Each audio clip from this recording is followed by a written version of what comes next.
Relations with the Prime Minister, we know this concern is deep-rooted in his heart.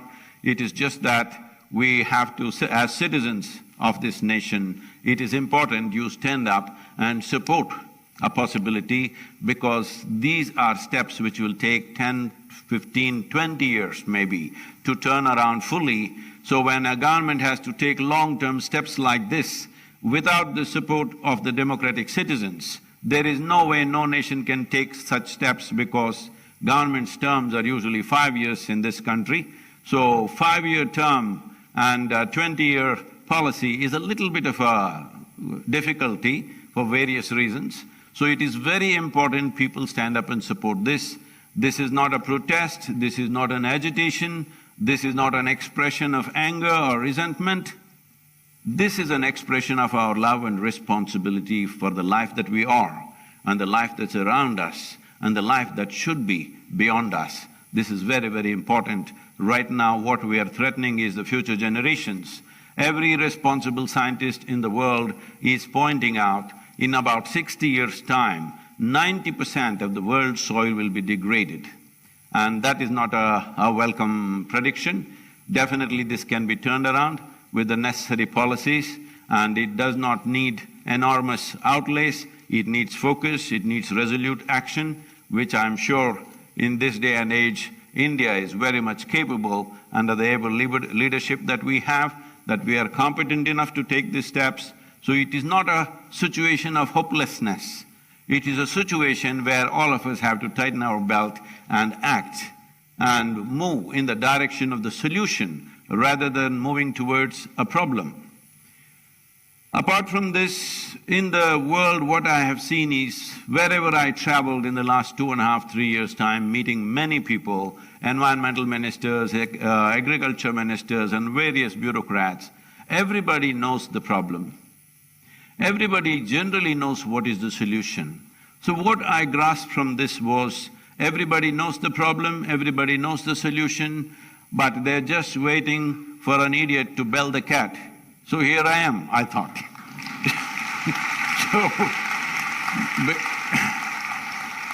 Because the problem is known to everybody in the world, all UN agencies are very conversant with the problem, most nations are very conversant with the problem, but somehow there was a silence. Fortunately, in the last 75 days, it is India 75, it's my great privilege, in 75 days I'm in New Delhi.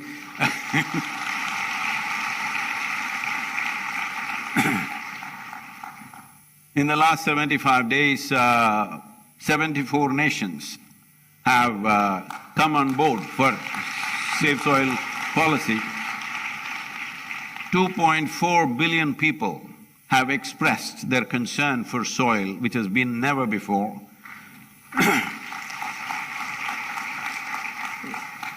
So once people want it, how can we stop it? Definitely it will happen. The most important aspect of this Save Soil movement is, it is not against anybody. It is not against any industry, it is not against any lobby, it is not against anybody. I've been talking to fertilizer industries, pesticides, herbicides. They're saying, are you against us? I say, I'm only against suicide.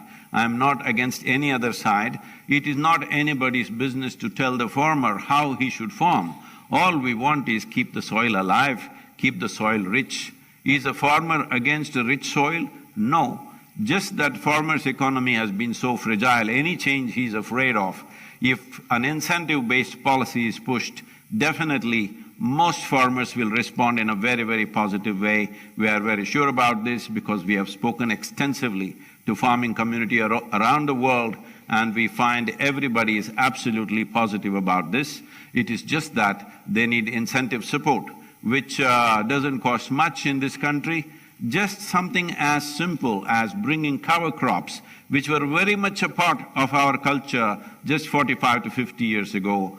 Just bringing cover crops will make the organic content in the soil go up to 3% within 6 to 8 years' time. Only cover crops in summer can do that, because it will add 1.5 to 2 inches of humus every year, and it will solve this problem. This is a very simple approach. If we want to do it more aggressively, then it may cost more money. But to do it in the simplest possible way is cover crop. Why I am saying cover crop is, right now it's the month of May. If you fly across India, you will see, except Western Ghats and northeastern part of India, largely it looks like a brown desert. This is not how India should look.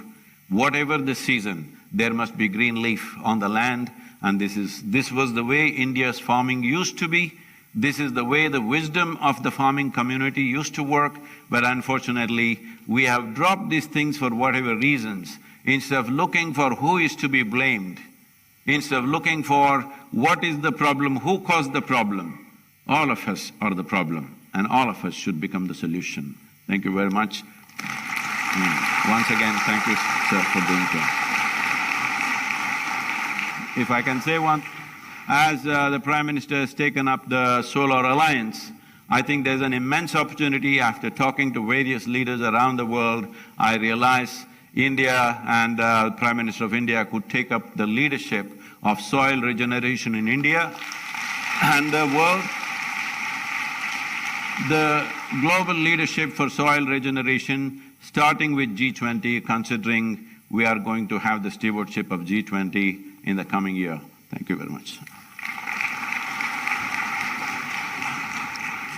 Thank you, Sadhguru, for your enlightening words. And as mentioned by him, the Save Soil movement has already touched 2.5 billion people, and 74 countries have agreed to act to save soil. This is a movement that has united the world, a mission that has brought people together across the globe to commonly address, because it concerns each of us, everyone on earth. His message is simple. Saving soil is necessary to maintain life on our planet.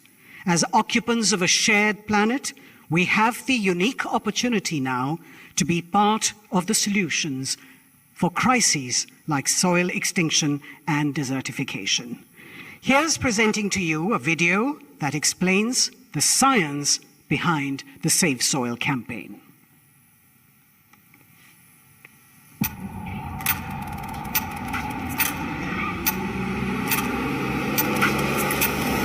What we are facing now is soil extinction. In most countries, more than 50% of the topsoil is already gone. Every responsible scientist in the world is clearly saying by 2045, we will be producing 40% less food. 300,000 farmers committed suicide. What else does it take to stir your humanity?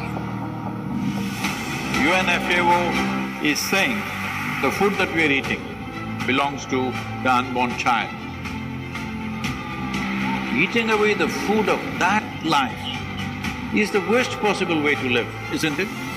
It is agreed by all scientific communities, minimum 3% organic content is essential to keep the organisms fed in the soil. So this is what we must aim at, an incentive-based policy where if you get the land to 3% organic content, you will get a certain amount of incentive.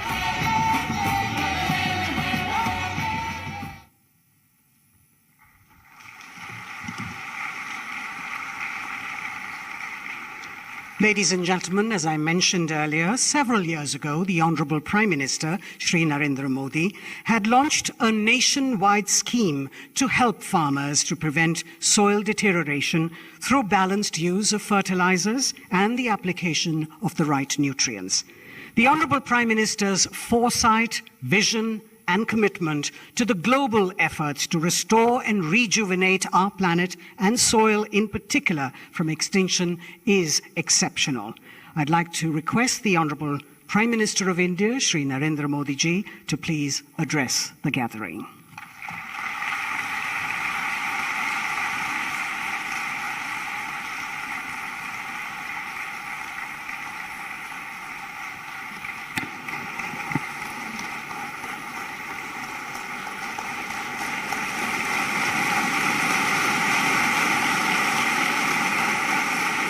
नमस्कार। आप सभी को, पूरे विश्व को विश्व पर्यावरण दिवस की बहुत बहुत शुभकामनाएं।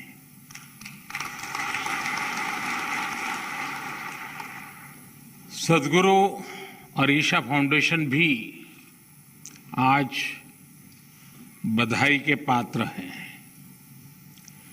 मार्च में उनकी संस्था ने सेव सॉइल अभियान की शुरुआत की थी। 27 देशों से होते हुए उनकी यात्रा और 75वें दिन यहाँ पहुंची है।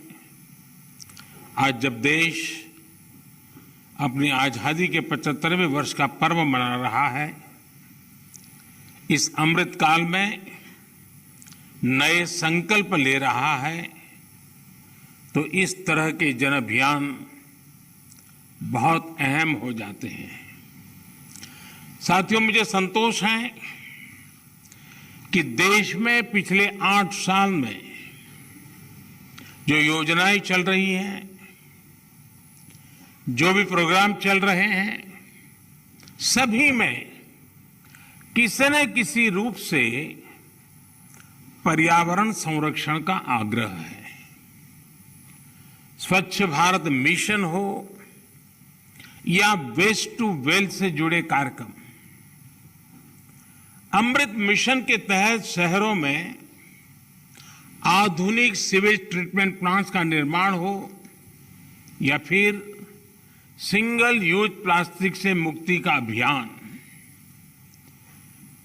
या नमामि गंगे के तहत गंगा स्वच्छता का अभियान, one sun one grid solar energy पर फोकस हो या इथेनॉल के उत्पादन और ब्लेंडिंग दोनों में वृद्धि, पर्यावरण रक्षा के भारत के प्रयास बहुआयामी रहे हैं। और भारत ये प्रयास तब तक कर रहा है जब दुनिया ने, आज जो क्लाइमेट के लिए दुनिया परेशान है, उस बर्बादी में हम लोगों की भूमिका नहीं है, हिंदुस्तान की भूमिका नहीं है। विश्व के बड़े और आधुनिक देश न केवल धरती के ज्यादा से ज्यादा संसाधन का दोहन कर रहे हैं, बल्कि सबसे ज्यादा कार्बन एमिशन भी उन्हीं के खाते में जाता है। कार्बन एमिशन का ग्लोबल औसत प्रति व्यक्ति 4 टन का है, जबकि भारत में प्रति व्यक्ति कार्बन फुटप्रिंट प्रतिवर्ष आधे टन के आसपास ही है। कहां 4 टन और कहां आधे टन। बावजूद इसके भारत पर्यावरण की दिशा में एक होलिस्टिक अप्रोच के साथ न केवल देश के भीतर बल्कि वैश्विक समुदाय के साथ भी जुड़ करके काम कर रहा है। अंतर्राष्ट्रीय स्तर पर भारत ने coalition for disaster resilient infrastructure CDRI और जैसे अभी सदगुरु जी ने कहा, इंटरनेशनल सोलर अलायंस ISA के निर्माण का नेतृत्व किया है। पिछले वर्ष भारत ने यह भी संकल्प लिया है कि भारत 2070 तक नेट जीरो का लक्ष्य हासिल करेगा।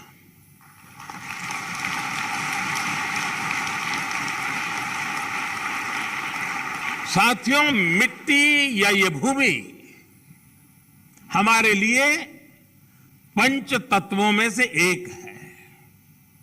हम माटी को गर्व के साथ अपने माथे से लगाते हैं, इसी में गिरते हुए खेलते हुए हम बड़े होते हैं।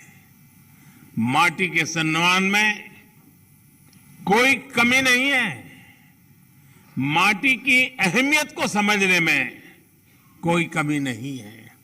कमी इस बात को स्वीकारने में है कि मानव जाति जो कर रही है उससे मिट्टी को कितना नुकसान हो रहा है, उसकी समझ का एक गैप रह गया है। और अभी सदगुरु जी कह रहे थे कि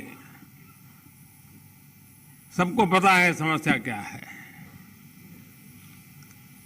हम लोग जब छोटे थे तो सिलेबस में, किताब में, एक पाठ्यक्रम के में एक पाठ पढ़ाया जाता था।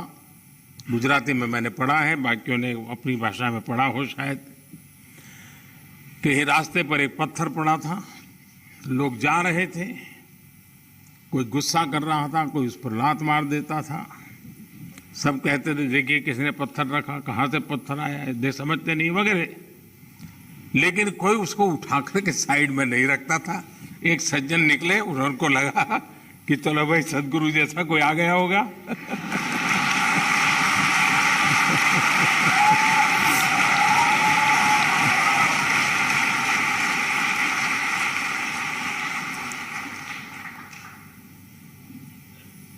हमारे यहाँ युधिष्ठिर और दुर्योधन के भेद की जब चर्चा होती है तो दुर्योधन के विषय में जब कहा जाता है तो यही कहता है कि जाना भी धर्म न च में प्रवृत्ति।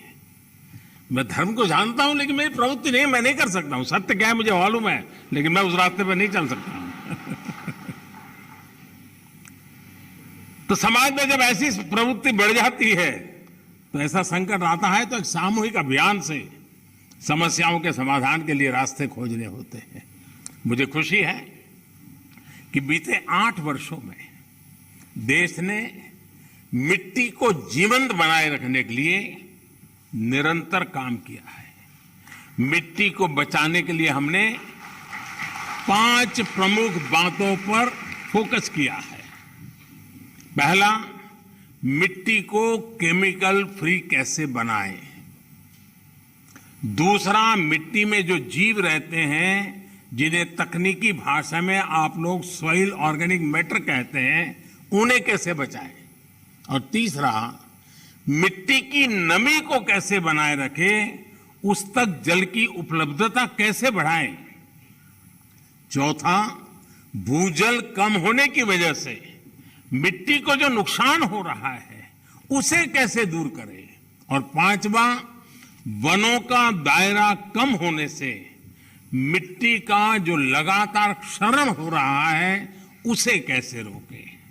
साथियों, इन सब बातों को ध्यान में रखते हुए ही देश में बीते वर्षों में जो सबसे बड़ा बदलाव हुआ है वो है देश की कृषि नीति में। पहले हमारे देश के किसान के पास इस जानकारी का अभाव था कि उसकी मिट्टी किस प्रकार की है, उसकी मिट्टी में कौन सी कमी है, कितनी कमी है। इस समस्या को दूर करने के लिए देश में किसानों को सॉइल हेल्थ कार्ड देने का बहुत बड़ा अभियान चलाया गया।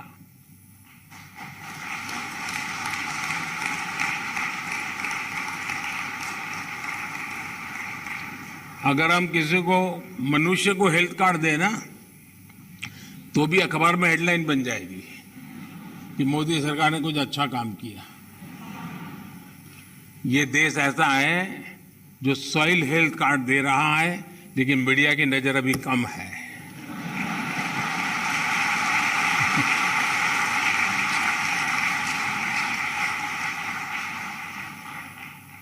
पूरे देश में 22 करोड़ से ज्यादा सॉइल हेल्थ कार्ड किसानों को दिए गए। और सिर्फ कार्ड ही नहीं दिए, बल्कि देश भर में सॉइल टेस्टिंग से जुड़ा एक बहुत बड़ा नेटवर्क भी तैयार हुआ है। आज देश के करोड़ों किसान सॉइल हेल्थ कार्ड से मिली जानकारी के आधार पर फर्टिलाइजर्स और माइक्रो न्यूट्रिएंट्स का उपयोग कर रहे हैं। इससे किसानों को लागत में 8 से 10% की बचत हुई है और उपज में 5 से 6% की बढ़ोतरी देखी गई है। यानी जब मिट्टी स्वस्थ हो रही है, तो उत्पाद भी बढ़ रहा है। मिट्टी को लाभ पहुंचाने में यूरिया की 100% नीम कोटिंग ने भी बहुत फायदा पहुंचाया है। माइक्रो इरिगेशन को बढ़ावा देने की वजह से अटल भू योजना की वजह से देश के अनेक राज्यों में मिट्टी की सेहत भी संभल रही है। कभी कभी कुछ चीजें, अब मान लीजिए कोई 1.5-2 साल का बच्चा बीमार है, तबीयत ठीक नहीं हो रही है, वेट नहीं बढ़ रहा है, ऊंचाई में भी कोई फर्क नहीं आता है, और मां को कोई कहे कि जरा इसकी चिंता करो, और उसको कहीं सुना हो कि भाई स्वास्थ्य के लिए दूध वगैरह चीजें अच्छी होती हैं, और मान लो वो हर दिन 10-10 लीटर दूध में उसको स्नान करवा दे, तो उसका स्वास्थ्य ठीक होगा क्या?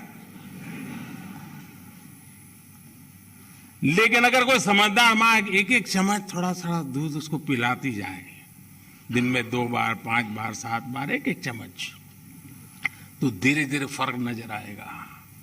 ये फसल का भी ऐसा ही है, पूरा पानी भर करके फसल को डुबो देने से फसल अच्छी होती है ऐसा नहीं है।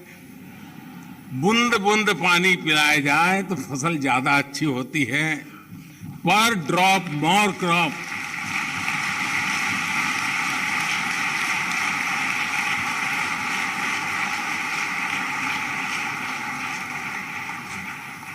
अनपढ़ मां भी अपने बच्चे को 10 लीटर दूध से नहलाती नहीं है, लेकिन पढ़े लिखे हम लोग पूरा खेत पानी से भर देते हैं।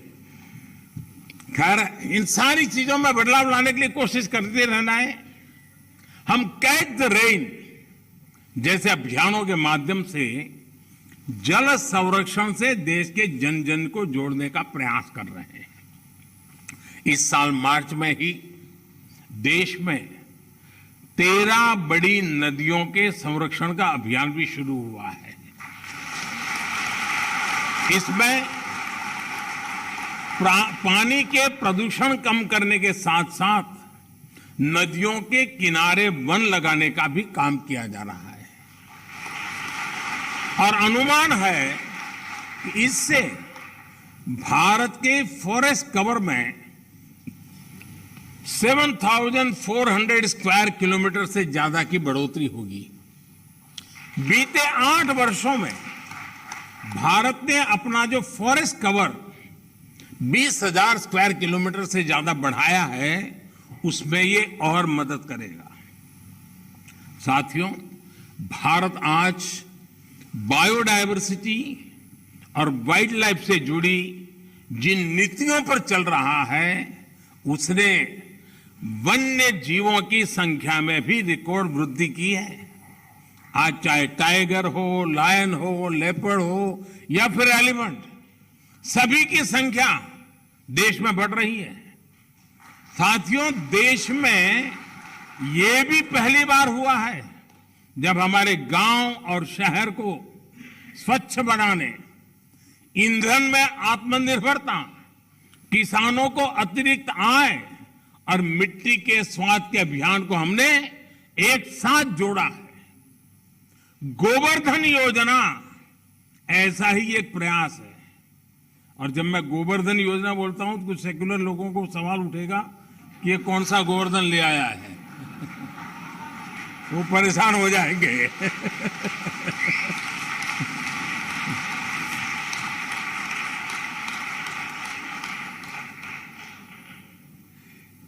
इस गोवर्धन योजना के तहत बायोगैस प्लांट्स गोबर और खेती से निकलने वाले अन्य कचरे को ऊर्जा में बदला जा रहा है। कभी आपको काशी विश्वनाथ के दर्शन के लिए जाएं तो वहां एक गोवर्धन का भी प्लांट कुछ किलोमीटर दूरी पर लगाए, जरूर देख के आइए। इससे जो जैविक खाद बनती है वो खेतों में काम आ रही है। मिट्टी पर अतिरिक्त दबाव बनाए बिना हम पर्याप्त उत्पादन कर सके, इसके लिए बीते 7-8 सालों में 1600 से ज्यादा नई वैरायटी के बीज भी किसानों को उपलब्ध कराए गए हैं। साथियों, नेचुरल फार्मिंग में भी हमारी आज की चुनौतियों के लिए एक बहुत बड़ा समाधान है। इस साल के बजट में हमने तय किया है कि गंगा के किनारे बसे गांवों में नेचुरल फार्मिंग को प्रोत्साहित करेंगे, नेचुरल फार्मिंग का एक विशाल कॉरिडोर बनाएंगे। हमारे देश में इंडस्ट्रियल कॉरिडोर हमने सुना है, डिफेंस कॉरिडोर हमने सुना है। हमने एक नया प्रारंभ किया है गंगा के तट पर एग्रीकल्चर कॉरिडोर का, नेचुरल फार्मिंग का। इससे हमारे खेत तो केमिकल फ्री होंगे ही, नमामि गंगे अभियान को भी नया बल मिलेगा। भारत वर्ष 2030 तक 26 मिलियन हेक्टेयर बंजर जमीन को रिस्टोर करने के लक्ष्य पर भी काम कर रहा है। साथियों, पर्यावरण की रक्षा के लिए आज भारत नए इनोवेशंस, प्रो एनवायरमेंट टेक्नोलॉजी पर लगातार जोर दे रहा है।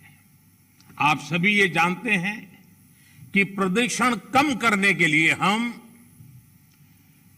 BS5 नॉर्म पर नहीं आए, बल्कि BS4 से सीधे BS6 पर हम जंप लगा दिया। हमने जो देश भर में LED बल्ब देने के लिए उजाला योजना चलाई, उसकी वजह से सालाना लगभग 40 मिलियन टन कार्बन एमिशन कम हो रहा है। सिर्फ लट्टू के बदलने से घर में अगर सब लोग जुड़ जाएं, सबका प्रयास कितना बड़ा परिणाम लाता है। भारत फॉसिल फ्यूल पर अपनी निर्भरता को कम से कम करने का प्रयास कर रहा है। हमारी ऊर्जा जरूरतें रिन्यूएबल सोर्सेज से पूरी हो, इसके लिए हम तेजी से बड़े लक्ष्यों पर काम कर रहे हैं। हमने अपनी इंस्टॉल पावर जनरेशन कैपेसिटी का 40% non fossil fuel based sources से हासिल करने का लक्ष्य तय किया था। ये लक्ष्य भारत ने तय समय से 9 साल पहले ही हासिल कर लिया है।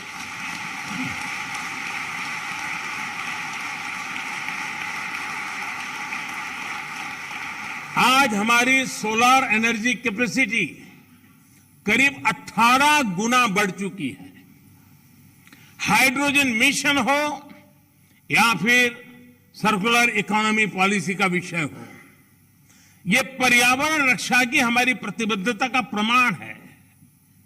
हमने पुरानी गाड़ियों को लिए स्क्रैप पॉलिसी लाए हैं। वो स्क्रैप पॉलिसी भी अपने आप में एक बहुत बड़ा काम होने वाला है। साथियों, अपने इन प्रयासों के बीच आज पर्यावरण दिवस के दिन भारत ने एक और उपलब्धि हासिल की है, और ये मेरा सौभाग्य है कि खुशखबरी देने के लिए मुझे आज बहुत उचित मंच मिल गया है।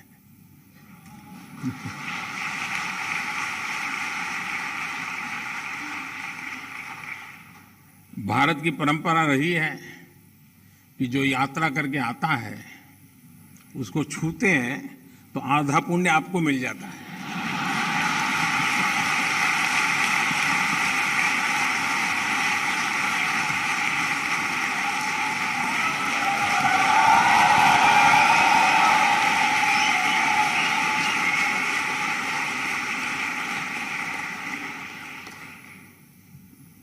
ये खुशखबरी मैं आप जरूर सुनाऊंगा और देश को और दुनिया के लोगों को भी आनंद आएगा। हाँ, कुछ लोग आनंद ही ले सकते हैं।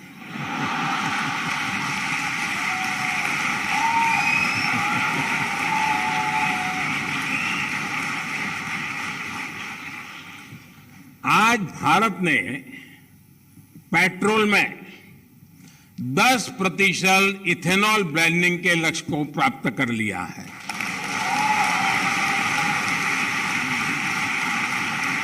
आपको ये जानकर भी गर्व की अनुभूति होगी कि भारत इस लक्ष्य पर तय समय से 5 महीने पहले पहुंच गया है।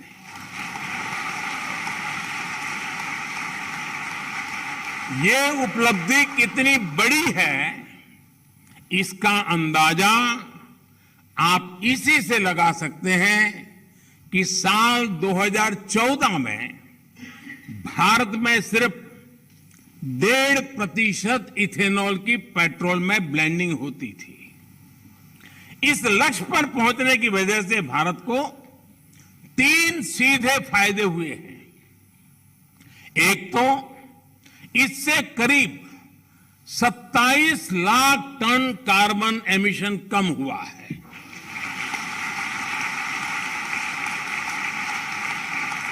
दूसरा, भारत को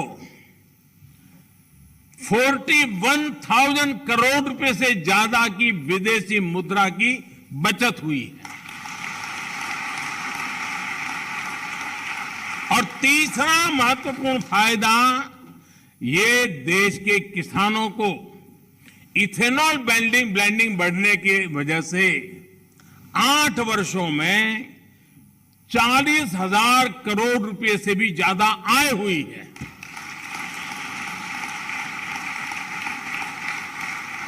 मैं देश के लोगों को, देश के किसानों को, देश की ऑयल कंपनियों को इस उपलब्धि के लिए बधाई देता हूं।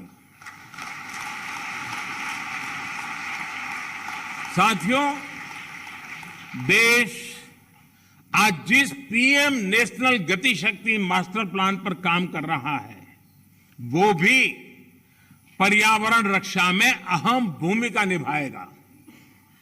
गति शक्ति की वजह से देश में लॉजिस्टिक सिस्टम्स आधुनिक होगा, ट्रांसपोर्ट सिस्टम मजबूत होगा। इससे प्रदूषण कम करने में बहुत मदद मिलेगी। देश में मल्टी मॉडल कनेक्टिविटी हो, 100 से ज्यादा नए वाटर वे के लिए काम हो, ये सभी पर्यावरण की रक्षा और क्लाइमेट चेंज की चुनौती से निपटने में भारत की मदद करेंगे।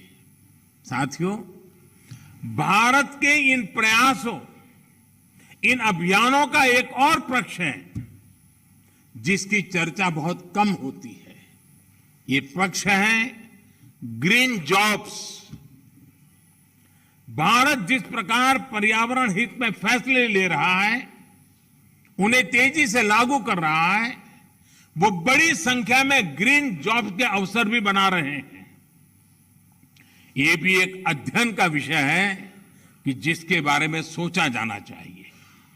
साथियों, पर्यावरण की रक्षा के लिए, धरती की रक्षा के लिए, मिट्टी की रक्षा के लिए जन चेतना जितनी ज्यादा बढ़ेगी, उतना ही बेहतर परिणाम मिलेगा।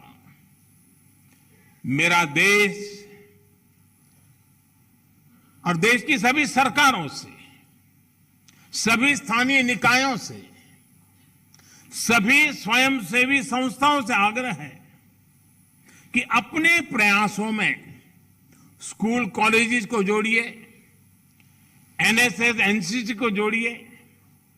आजादी के अमृत महोत्सव में जल संरक्षण से जुड़ा एक आग्रह और भी करना चाहता हूं। अगले साल 15 अगस्त तक देश के हर जिले में कम से कम एक जिले में, हर जिले में कम से कम 75 अमृत सरोवर के निर्माण का काम आज देश में चल रहा है। 50,000 से ज्यादा अमृत सरोवर आने वाली पीढ़ियों के लिए वाटर सिक्योरिटी सुनिश्चित करने में मदद करेंगे। ये अमृत सरोवर अपने आसपास मिट्टी में नमी को बढ़ाएंगे, वाटर टेबल को नीचे जाने से रोकेंगे और इनसे बायोडायवर्सिटी भी इंप्रूव होगी। इस विराट संकल्प में आप सभी की भागीदारी कैसे बढ़ेगी, इस पर जरूर विचार हम सब एक नागरिक के नाते करें। साथियों, पर्यावरण की सुरक्षा और तेज विकास सभी के प्रयासों से संपूर्णता की अप्रोच से ही संभव है। इसमें हमारी लाइफस्टाइल की क्या भूमिका है, हमें कैसे उसे बदलना है, इसे लेकर मैं आज शाम को एक कार्यक्रम में बात करने वाला हूं, विस्तार से कहने वाला हूं, क्योंकि वो अंतर्राष्ट्रीय मंच पर मेरा कार्यक्रम है। Lifestyle for the environment, mission life. इस शताब्दी की तस्वीर, इस शताब्दी में धरती का भाग्य बदलने वाला एक मिशन का आरंभ। ये P3 यानी प्रो प्लेनेट पीपल मूवमेंट होगा। आज शाम को लाइफस्टाइल फॉर द एनवायरमेंट के ग्लोबल कॉल फॉर एक्शन का लॉन्च हो रहा है।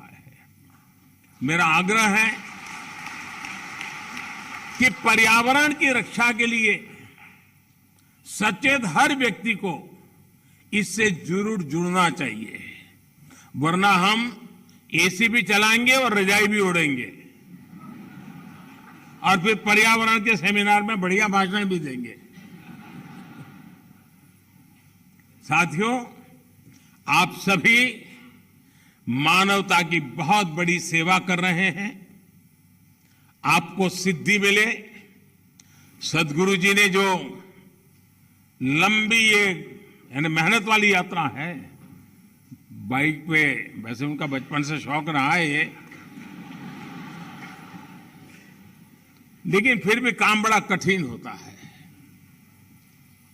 क्योंकि मैं कभी यात्राओं को ऑर्गेनाइज करता रहता था और मैं कहता था मेरी पार्टी में कि एक यात्रा को चलाना मतलब 5-10 साल उम्र कम कर देना, इतनी मेहनत पड़ती है। सद्गुरु जी ने यात्रा की, अपने आप में बहुत बड़ा काम किया है और मुझे पक्का विश्वास है कि दुनिया को मिट्टी के प्रति स्नेह तो पैदा हुआ ही होगा, लेकिन भारत की मिट्टी की ताकत का भी परिचय मिला होगा।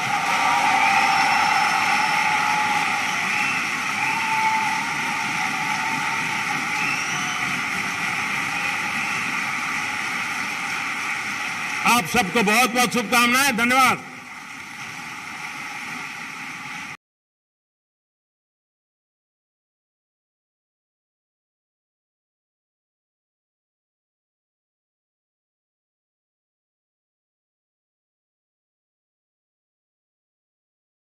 Food security for the nation, enhance farmers' income, enhance biodiversity, bring back aliveness into our soil. Safe soil is very important.